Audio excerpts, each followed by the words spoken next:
run it back again. Run it back again. I'm on my face bumping, and I've been taking something, and I'm about to run it. I've got the waves jumping. I'm on my face bumping, and I've been taking something. Gotta do it hella big, had to run it back again.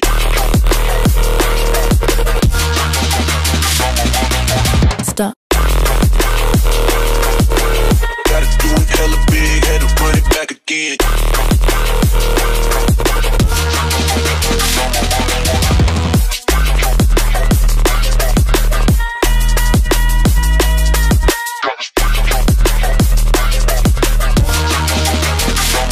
Run it back again.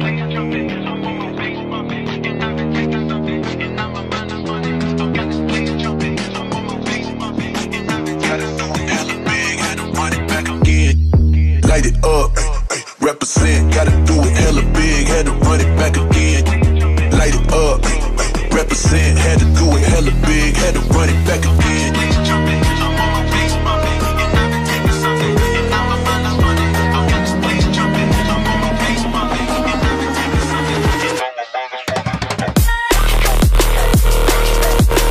Gotta do it hella big, had to run it back again. Finally, nandito na nga yung pinakahihintay ng karamihan sa atin, ang bagong Yamaha Aerox 155 version 3. So, merong available si Yamaha Bike Link dito guys na standard version. Siyempre, basta bagong motor, hindi natin papalagpasin na hindi ito mabigyan ng review at walkthrough at aalamin na din natin guys kung magkano yung updated price niya ngayon. Kaya naman tara, samahan niyo ikutan itong scooter na to. Let's go! So, eto na nga guys, yung pinakahihintay ng karamihan, etong Yamaha Aerox 155 version 3. So, syempre, nung nilabas dito sa Pinas, talagang hindi magkamayaw yung mga riders natin dahil gustong-gusto talaga nila tong bagong version. Paano ba naman kasi guys, pagdating sa itsura niya, talagang waging-wagi na, no? Napaka-astig, sporty yung looks, at ito talaga yung pinaka-modern design ni Aerox 155. So yung nasa harapan pala natin guys is itong standard version, at makikita mo talaga yung difference nito doon sa old version. So pagdating sa color niya guys, ito ay black. Meron lang siyang decals na minimal which is cyan, and for me, simpleng decals mas maganda tingnan. So dito guys, nandito pa rin naman yung kanyang wind visor for better aerodynamics. Andito pa rin naman. And this one, pagdating dito, yung mapapansin mo talaga guys, aside doon sa kanyang decals, is yung forma dito sa front. Yung dati medyo may pagkabilugan, though may pagka-sharp siya. Pero yung ngayon na design guys, mas sharp tingnan sa personal, no? So dito guys, yung nag-caught talaga yung attention ko guys is yung kanyang headlight, maging yung kanyang eyeline. So kung mapapansin nyo, yung dati, yung eyeline niya, mas mataas. Pero ito ngayon, mas mababa. Parang kumbaga, parang kilay siya. Tingnan sa personal. Ayan o. O diba? May formang kilay. Pagdating naman dito sa kanyang headlight, kakaiba na din. So, para siyang rectangular na. Ayan, naka-LED headlight. And for me, napakaganda ng forma niya kasi nga mas bago, mas astig tingnan. No? Kung mapapansin nyo guys, pagdating naman sa kanyang turn signal, ayan, napakaliit pero napakalakas ng buga dahil nga naka-LED na. No? So dito sa suspension, ayan yung kanyang suspension guys, telescopic pa rin, wala pa rin pinagbago. And ayan, dito naman meron siyang front fender, tapos dito naka-matte rough texture. Ayan. Tapos sa gulong, ito pa rin ay steel 14 inches na may sukat na 110 by 80. Ayan, by 14 tubeless tire. So pag tubeless tire, alam naman natin na hindi basta-basta na pa-flat. And then pagdating dito, ayan, may harang pa rin naman, pang-protekta yan sa bato-bato dito sa engine ng motor na to. And dito tayo guys sa kanyang side profile. Ito yung kanyang side profile guys, talagang napakaangas ng forma niya, no? And mapapansin nyo guys, para na din siyang may kanto dito banda. Ayan o. Tapos may design din siya na may pagka-forged carbon. Same ng design doon sa front.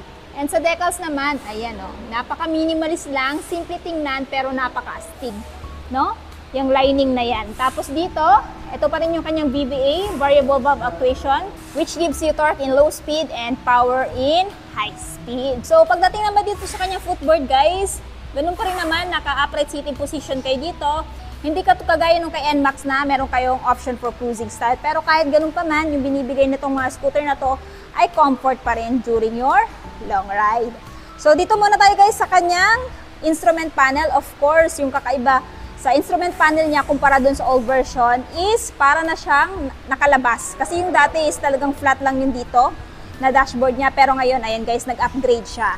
So, yung information meron dito is speedometer, odometer, fuel gauge. Ito yung RPM niya, may time na din. Tsaka fully digital na din para siya guys, ano. Tapos, yung turn signal, or meron din siyang, ayan, hazard. Ayan, signal. And for me, goods na goods yan. Tapos, pagdating naman sa menu, ito yung kanyang menu button, guys. And check natin ano pang mga information meron dito. Ayan, meron siyang trip 1, trip 2, trip F, F-Eco, average F-Eco. Ayan, goods na meron siyang battery, indicator para malaman natin kung kailangan na ba siyang palitan ng baterya. Kasi wala nga po itong kickstart. So, palagi nyo i-check yung battery level ng scooter na to if ever ito yung bibilhin nyo. Dating dito, meron siyang pride of ownership which is yung Yamaha niya na logo. And dito naman sa kanyang, ayan, na side mirror, typical dahon type pa rin, wala namang pinagbago. And for me, kahit na typical dahon type pa rin siya, kagaya ng old version, mas maangas yung ganitong forma na para siyang hexagon. Mas naging complement doon sa kanyang overall na sharp looks, no? So dito guys is glossy, rough, matte combination yung kanyang fairings dito. Sa mga nagtatanong, this one guys is still standard, no? Yung SP kasi guys is naka-keyless, well ito is naka-mechanical key. So nandito yung open para sa fuel at saka sa seat, tapos nandito pa rin yung kanyang front pocket. Hindi kayo maglagay dito ng cellphone nyo at meron na din siyang built-in na charging port na type C. Ayan. So kasya dito yung phone niyo. Pwede nyo ilagay dyan pag umuulan para hindi mabasa. Tapos, button sa switches is nandito yung kanyang high beam, low beam, turn signal, ayan, off. Ayun yung kanyang horn na stock. Tapos dito, electric start. Pagdating naman sa lever guys, ayan, silver pa rin yung datingan, no? So, ito yung kanyang fuel tank guys. Open natin, pakita natin sa inyo kung gaano siya ka-responsive, no? So, kailangan mo lang itapat ito sa open. Ayan, sa mga nako-confuse pa rin paano i-open tong Aerox. Di ba naka-on siya? So, paano ba siya buksan?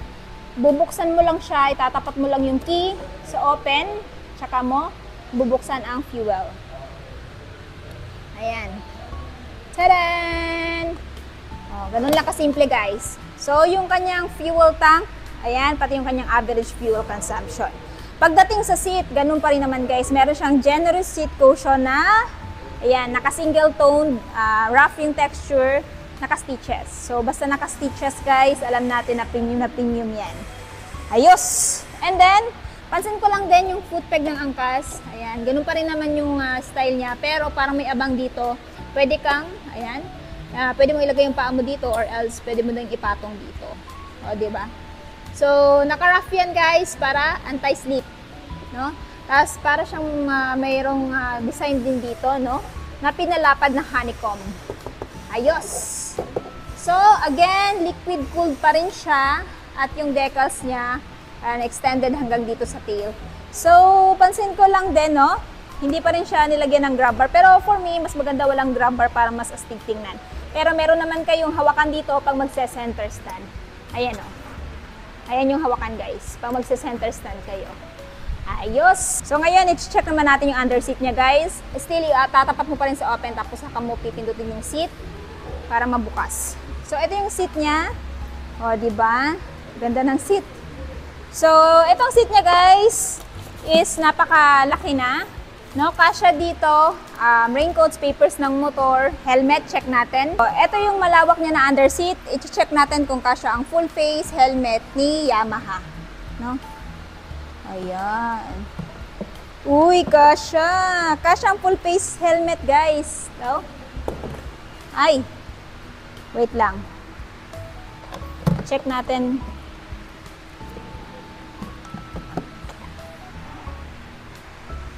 Oops. Ayun lang. Kasya ang full face helmet guys, pero hindi siya pwede masira. So, I think half face helmet kasya dito sa motor na to. Check natin kung kasya ba ang half face helmet ni Yamaha.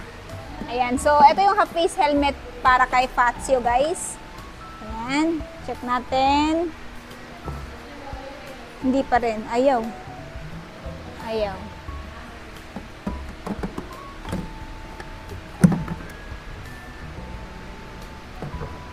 Ayun, kasya ang half-face helmet dito kay Yamaha Aerox 155. Ayan. O, diba? So, kailangan mo lang i-arrange ng maayos, guys, para magkasya. Ayos. Ito yung half-face helmet para kay Patio. Free to, guys, pag bibili nyo si Yamaha Patio 125. Nga pala sa helmet, guys, pwede kayo maglagay dito ng mga papers na motor, raincoats, bags, or kung hindi pa rin enough, pwede kayong magpakabit dito ng bracket for at top box. Ayan. So ngayon, check naman natin yung kanyang taillight, guys. Pakita ko sa inyo kung gaano siya kaangas. Ayan. Bago na din yung kanyang forma sa kanyang taillight, guys. Cute yung design at kung mapapansin nyo, para siyang flat dito. Yung kanyang texture dito, flat na. And then sa tail naman, ang cute din ng tail, guys. Para siya nung kagaya kay Sniper pero mas maliit lang ata to. Comment down below. Ayan, pero naka-LED na siya. So pag naka-LED, malakas na yung buga niyan pagkagabi. So dito sa kanyang rear fender, ayan, mas extended pa ata to, no? Ayan, tapos iba din yung design. Meron na siyang curve. Unlike doon sa old version na talagang plain lang. So for me, goods na goods yan. And yung texture naman niya is, ayan, naka-raft. And dito, guys, isa pa sa nag-upgrade dito kay Yamaha Aerox 155 version 3. Kung dati naka-drum brake siya, ngayon naka-disc brake na. O, diba? Saan ka pa? Talagang sinagad ni Yamaha yung upgrade kay Aerox. And then, ganun pa rin naman, naka-dual shock absorber para mas maganda yung play na suspension habang nagra-rides kayo kung dadaan kayo sa lubak. Ayan. Tapos, nandito naman yung kanyang SMG, Smart Motor Generator. Pag pinaandar nyo to, tahimik na lang. Hindi nyo na maririnig yung kanyang engine sound, no? And for me, goods na goods din yan.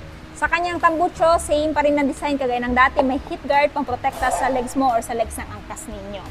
Tapos, dito naman is, meron siyang tire sa likod, guys, na 40 by 70 by 14 inches tubeless. Ayan, naka-single pat piston brake calipers siya, guys. And ayun, still, ayan, unit swing suspension, naka-dual shock absorber. Ito yung kanyang panggilid.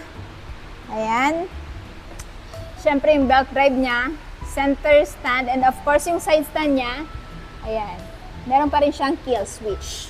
So, ayan, comment down below, guys, ano yung masasabi nyo dito sa standard version 3 na Aerox. Habi ba o wale? Paki-comment naman sa baba. Siyempre, hindi pa rin tinanggal dito kay Aerox, guys, ang Blue Core. Ayan. So, which gives you more power but less fuel. So, meaning matipid pa rin ito sa gasolina. Yun nga lang napansin ko dito sa standard version, aside sa naka-mechanical key, wala pa siya nung stop and start system. Of course, this Yamaha Aerox 155 version 3 is still powered by 155cc, single cylinder, 4-stroke, 4-valve, liquid-cooled. So, pag liquid-cooled, guys, maganda yan sa long ride kasi hindi na mag-overheat yung makina nito. I-check nyo lang yung tamang coolant level para nang sa ganon, ayan, hindi kayo bigyan ng sakit ng ulo nitong scooter na to. Tapos, this one, guys, is naka-single overhead cam pa rin. So, pagdating naman sa kanyang max power, guys, meron siyang max power na 15.1 horsepower. At ang kanyang torque naman is 14.2 Newton meter. So, pagdating naman sa seat height ni Yamaha Aerox version 3, guys, ito ay merong seat height na 790mm. At kita nyo naman sa height ko na 5'5", abot natin pero naka-tiptoe tayo. So, ideal to, guys, sa may mga taller height. And the same time, meron itong ground clearance na 145mm. Kaya naman sa mga malalaking humps ng Pinas, hindi basta-basta sasagi yung ilalim na bahagi ng motor na to. And for me, goods na goods yan. Sa sitting position, naka-upright lang po tayo dito kasi wala siyang option for cruising style. Pero kahit ganun pa man, guys, ang kinaganda dito, relax to dalhin sa long ride dahil nga siya ay automatic at the same time nagbibigay ng comfort sa inyo. Ayan. So, ayan, guys. Comment down below kung abot nyo rin ba to. So, my height is 5'5". At natapos na nga natin ikutan ang bagong Yamaha Aerox 155 version 3, guys. So, sa mga interested sa motor na to, ito ngayon ay may presyong spot cash is, ayan, 125,900. Pero kung gusto nyo ng hulugan, of course, meron siya down payment na 14,000 at monthly sa 3 years na, ayan, 5,778. Kung ayaw nyo naman ng 3 years, meron silang 2 years, ayan, 1 year at 6 months. So, pili na lang kayo dyan, guys, kung alin yung gusto nyo. Bracket dyan. Tapos, kapag binili nyo itong motor na to, guys, meron silang helmet. At syempre, meron silang free TPL insurance at fuel worth 70 pesos. So, ano pang hinihintay nyo guys? Kung ito yung motor na gusto nyo bilhin ngayong taon, pumunta na po kayo dito sa may Yamaha Bike Link Tagum. Ilalagay ko na lang yung full address at yung phone number nila dyan sa screen at sa description box para mas makapag-inquire kayo regarding sa motor na to. So, ayun na nga guys, natapos na nga natin ikutan itong pinakabagong Yamaha Aerox 155 version 3. Ano yung masasabi nyo sa scooter na to? Sulit ba siya sa presyo niya? At anong katangian nito kung bakit ito yung kukonsider nyo bilhin ngayong taon? Ang paki-comment naman sa baba. At syempre, kung bago pa lang kayo dito sa channel ko at hindi pa nakapag-subscribe at gusto mo kapanood ng mga video na gaya nito, please don't forget to subscribe and follow also my Facebook page, Instagram at TikTok, Langga Gale. So yun guys, hanggang dito na muna tayo. Ride safe and peace out!